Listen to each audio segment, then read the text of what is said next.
И казваш, той е на 2 месеца. И този Аллах Субхану ва Та'аля ми го изпрати след 18 години. Обаче, заради Аллах.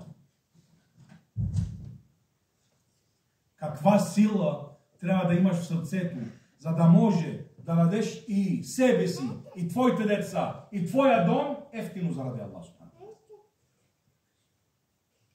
Поради тази причина, тези хора, които са там в Газа, те ще имат много да кажат за Аллах Субхану. Въпросът е ние какво ще кажем. Каква е нашата причина?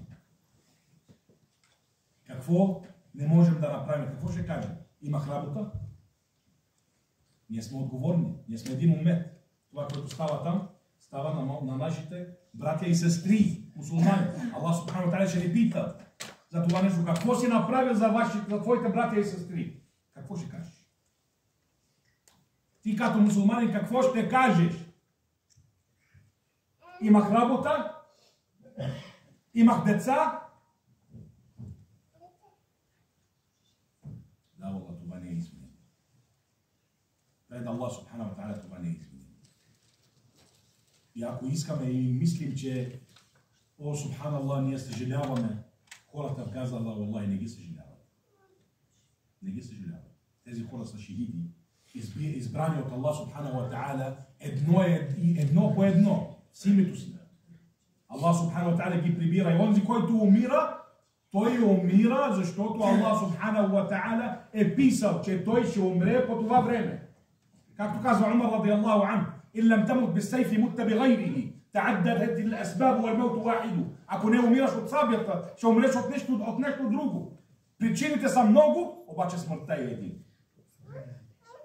И поради тази причина казват в Газа, викат, ние живееме всеки ден. Всеки ден живеем. Обаче умираме само един път. Нека да умрем с достоинство.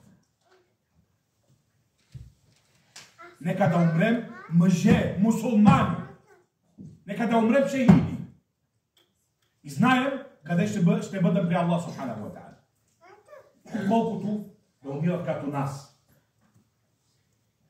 Където най-малкият в Газа е в пъти повече мъж от всички нас заедно. Когато може да застане пред целия свят и да каже Алхамдулилlah Раббил алемин. Баща ми сега преди малко умрял, обаче Алхамдулилlah Раббил алемин. Фи сабилилlah. Тези хора, обичта им към земята си е свързана с Аллах Субхану ва Та'аля. Ако обичта към земята беше свързана просто с земята, щяха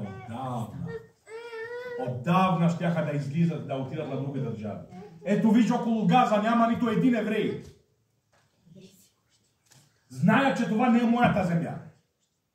Нито един евреин вече има на градовете около Газа от страх от ракетите. А хората в Газа отвориха вратите на Египет. Казаха, не, алхамдулилlah, ние сме добре. Ние тук ще умрем. И субханаллах, ние тук дори с нашите пари, някога човека вика, айде, после иншаллах, ако има възможност ще помогна. Дори с нашите пари не може да помогнем. Дори дуа не може да направим.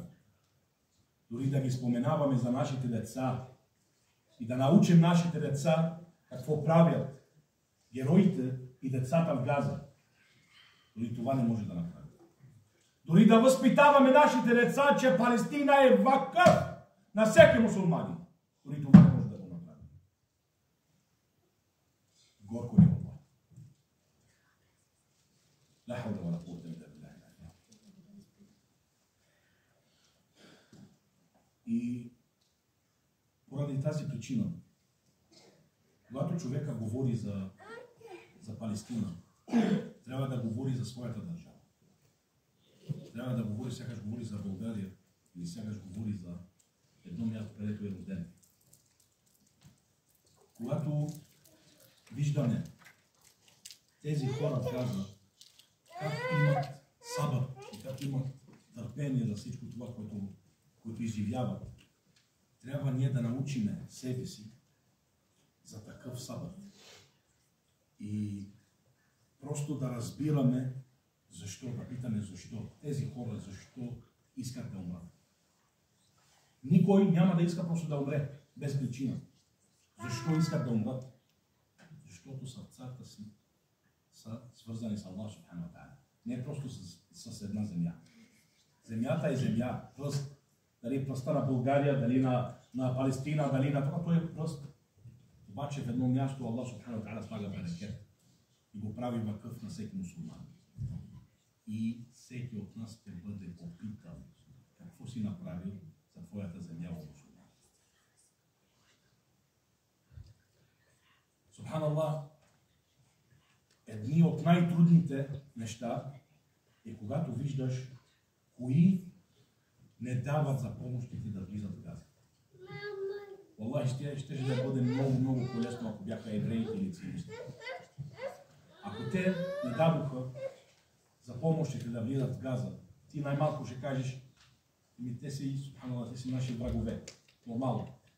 Обаче, една държава като Египет, мусулманска държава, където езана се чува 5 пъти на ден, тя да не дава за помощите да влизат в Газа, това боли най-много.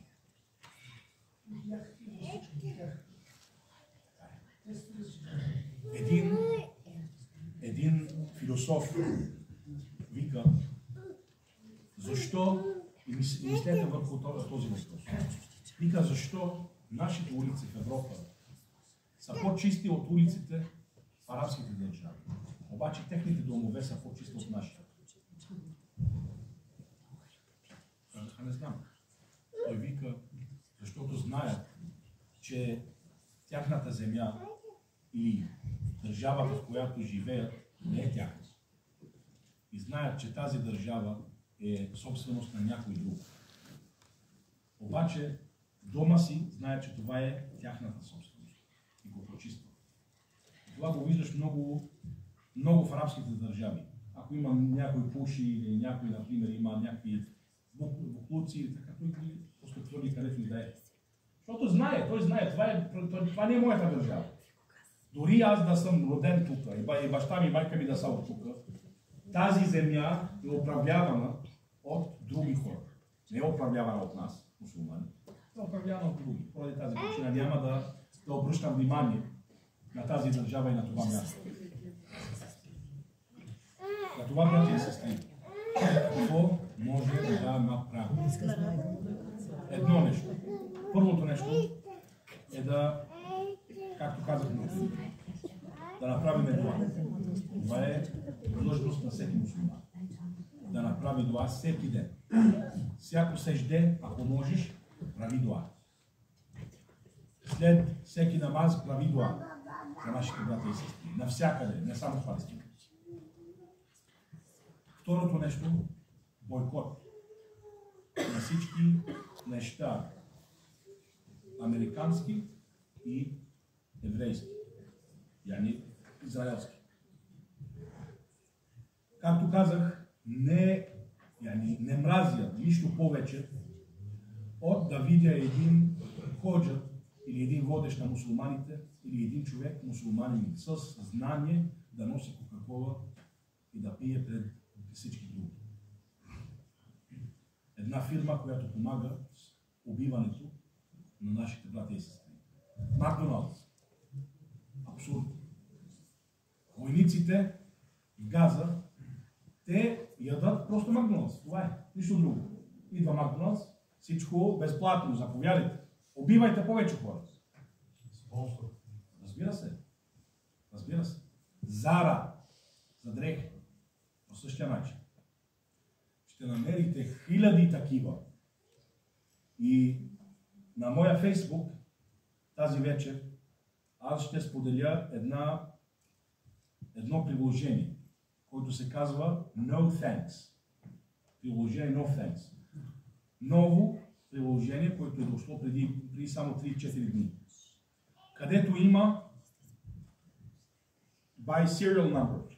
Яни, натискаш тук, взимаш това, което искаш да купуваш и сканираш баркода. Чакаш и той ще ти казва или you are good или no thanks. You are good, alhamdulillah. Това може да го купуваш. Всичко, няма да могат, иншалла. Всичко, което е свързано с Израел или Америка, е вътре в една база. И където и да си по света, да сканираш един баркод, той ще ти каже дали е окей, дали не е. Това ще го споделям, иншалла, тази вечер. Това е. То се казва No Thanks. Аз ще го споделя, иншалла, в моята страница на Фейсбук. Нека всички да го последват и да го използват. И това трябва да е, трябва да сме длъжни. Това е най-малкото, което може да направим за нашите брати и сестри в Газа. Валлахи най-малко. И ние се срамуваме, когато правиме толкова малко, обаче повече не можем. Повече не можем. Ние сме писали за всички в Египет. Казахме, аз съм доктор. Изпратихме документи. Готов съм да отида. Искаме да помогнем. Те казват не. Ние не даваме на никой да влиза в Газа. Казвам, аз съм доктор. Искам да помогна. Дори говорихме с Министерството на здравеопазването в Газа да ни изпраща една покана, за да мога да отида аз там на място да помогна в болниците. Пак не дава. Поради тази причина това е най-малкото, което може да направим, братя и сестри. Най-малко. Нека всички да го свалят, иншалла, и да го използвате където и да сте. Не сте сигурни дали е израелско или американско, сканирайте го и вижте. Видне на Аллах. Аллах да е доволен от вас и да ви възнагради. И моля се на Аллах субханаху ва та'аля да ни събере в Ал-Месджид Ал-Акса, преди да умрем всички и да кланяме там, инша Аллах, салату Фатх и салату Наср. И после да ни събере заедно с Мухаммад саллаллаху алейхи ва саллям в Фирдаус Ал-А'ла. Аллахумма амин. Баракаллаху фик.